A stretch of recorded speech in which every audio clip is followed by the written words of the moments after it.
মোটামুটি সবাই গাঁজা খায়। আমি ওই এলাকায় থাকছি, আমি ওই এলাকার বউ। তো আপনারা তো বুঝেনি, একজন নারীর সব থেকে বড় সম্পদ হচ্ছে তার ইজ্জত। স্বামী হারানোর বেদনা, অপরদিকে পীরের প্রতি গভীর শ্রদ্ধাবোধ। তাই স্বামী হারিয়েও পীরের বিরুদ্ধে স্ত্রীর নেই কোনো অভিযোগ। এদিকে বাবা হারিয়ে দিশেহারা সন্তান। জানালেন পীরের পানি থেরাপিতে মৃত্যু হয়েছে তার বাবার। করাইছে, ট্রিটমেন্টে কোনো কাজ হয় নাই। আব্বু 2 দিন আগে মারা গেছে। এখন আমার কথা হলো এটুকুই যে আমার আব্বু মারা গেছে, এখন হয়তো হায়াত ছিল না, মারা গেছে, কিন্তু এরকম ভণ্ডপীর যেন আর কারো না যায়, ক্ষতি না করে, এই আশাই আমার কাছে। আমি বলতেছি, হাত পা বান্ধা পানিতে চুবাইছিল, মোটর দিয়ে পানি দিছিল। টাঙ্গাইলের সখীপুর উপজেলার কুতুবপুরের নিজ বাড়িতে হঠাৎ শারীরিক অসুস্থতা দেখা দিলে হাবিবুর রহমান হবুলকে হাসপাতালে নেওয়া হয়। এ সময় পীরের অন্যান্য ভক্তরা জানায় এ রোগ ডাক্তার ভালো করতে পারবে না, হবুলকে পীরের কাছে নিতে হবে। পরিবার হবুলকে নিয়ে টাঙ্গাইলের দেলদুয়ার মিঞ্জু পীরের দরবারে নিয়ে গেলে তাকে 1001 বার পানিতে ডোবায় এবং হাত পা বেঁধে মোটরের নিচে ফেলে রাখে। পরে অবস্থার অবনতি হলে নেওয়া হয় হাসপাতালে। অতিরিক্ত ঠান্ডায় নিউমোনিয়া হয়ে হবুল মারা যায় বলে জানান তার পরিবার। যখন এই যে হাত পা বাঁধা হলো, মোটরের নিচে রাখা হলো, তখন নাকি কাকা মানে ছটফট করছে যে আমি ওইখানে ছটফট করছে, খুব কান্দাকাটি করছে, পিছনে হাত ভাঙছে, পা ভাঙছে, মাথা চুলগুলো কাটে দিয়েছে।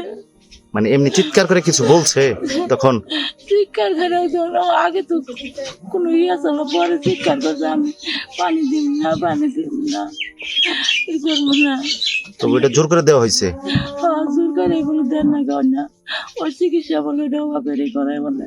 এলাকাবাসী জানায় হবুল অন্যান্য সাধারণ মানুষের মতোই নামাজি ছিলেন। ভণ্ড পীর মিঞ্জু শাহের মুরিদ হলে পীর তাকে সিলসিলা পদবি দিলে প্রথমে সে নামাজ ছেড়ে দেয়। এরপর 3 মাস গোসল ছাড়া থাকতে বললে চুলদাড়ি না কেটে 3 মাস পানি ব্যবহার থেকে দূরে থাকেন। এক পর্যায়ে তার সুস্থ শরীরে বাসা বাঁধে নানা রোগ। পীরারই ধরলো, তাহলে তার সিলসিলা দিয়ে দিল, কালো পাগুড়ি, 3 মাস গোসল যাবো না, ভাত পানি ফল ফল খান যাবো, উঠি খান যাবো, ভাত খান যাবো না, বিভিন্ন মানে নিরামিষ দিত।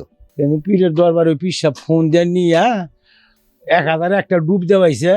আবার ওই যে ওই ফর্মুলা পালন করবার নিয়ে ওই যে ব্যাচ একখানে জ্বর করে বাড়ি ছেড়ে দেয় না, সেই নাও দিছে। কি সারাবে নিকা তা জানি না, না কি সারাবো। আর আর যে সয় সম্পত্তি যে যা আসাল জমি সম্পত্তি ব্যবসা বাণিজ্য যা করছে বেইছে ওডির সমস্ত কিছু ওডিরই খিলাইছে। এদিকে স্থানীয় ট্রাক চালক বুলবুল জানান তার স্ত্রীকে এই পীর মুরিদ বানিয়ে ভাগিয়ে নিয়েছেন। ফোন কলে তার স্ত্রীর সাথে যোগাযোগ করলে তিনি তার স্বামী বুলবুলকে মাতাল এবং এলাকার সবাইকে গাঁজাখোর বলে পীরের বিরুদ্ধে তাদের জবানবন্দি মিথ্যে দাবি করেন। মোটামুটি সবাই গাঁজা খায়। আমি ওই এলাকায় থাকছি, আমি ওই এলাকার বউ। আর আমার ছেলের বাবা, সে এর আগে আমার সাথে ডিভোর্স হওয়ার পরে সে আরো 3-4টা বিয়ে করছে। সে একজন মাতাল মানুষ। আর যে ওইখানে যারা জবানবন্দি দিছে, শুধু ওই হিরু মেম্বার সাহেব আর হচ্ছে তুলা মাস্টার, এই 2জন মানুষ একটু সুস্থ জ্ঞানের মানুষ। আর যে মানুষগুলা কথা বলছে মোটামুটি সবাই গাঁজা খায়। আমি ওই এলাকায় থাকছি, আমি ওই এলাকার বউ। সত্যের জয় একদিন হবে। কিন্তু আমার নামে যে কথাটা যে এখানে বলছে যে আমি নাকি দরবারে যাইয়া থাকি বা পীর আমারে আয়ত্ত করে নিচ্ছে, এই কথাগুলা, এটা তো আপনারা তো বুঝেনি। একজন নারীর সব থেকে বড় সম্পদ হচ্ছে তার ইজ্জত। ইজ্জতের উপর এভাবে হারিয়ে ফেলানো, এটা কেমন না বিষয়টা? এখন আমি এটার জন্য কার কাছে এটার বিচার চাইবো বলেন? বাড়িতে গিয়ে মিঞ্জু পীরকে পাওয়া যায়নি। ফোন দিলে জানা যায় তিনি টাঙ্গাইল প্রেস ক্লাবে আছেন। সেখানে গেলে তিনি সবকিছু অস্বীকার করেন।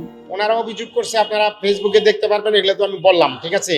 ওনারা অভিযোগ করছে আমি নাকি 3000 ডুব দেওয়াইছি, তারপরে 3 ঘন্টা পানি ডালছি। এগুলো সব ভুয়া এবং মিথ্যে, সব ভুয়া এবং মিথ্যে। ওনারা আমার কাছে দুয়ার জন্য আসে, দুয়ার জন্য নেয় না, 2.5 ঘন্টা আমার বাড়িতে দেরি করে, 2-2.5 ঘন্টা অনুমানিক হবে আর কি। তারপরে ওনারা চলে যায়, ভিডিও ফুটেজ আছে যে সিএনজিতে ওনারা চলে যাচ্ছে, সুস্থ মানুষ হাইটে যাচ্ছে। না, আমি কাউকে ভাগিয়ে নিয়ে আসি না, এরকম কোনো ডকুমেন্টস প্রমাণ নাই যে আমি তাদেরকে ফোন দিয়ে ভাগিয়ে নিয়ে আসছি, মুখ করে নিয়ে আসছি, তমুক করে নিয়ে আসছি। এগুলো সম্পূর্ণ ভুয়া এবং মিথ্যে। পীরের দরবারে নিয়ে গেলে 1001 বার পানিতে ডোবানো হয়। এতেই অবস্থার অবনতি হয়ে হবুল মারা যায় বলে জানান তার পরিবার।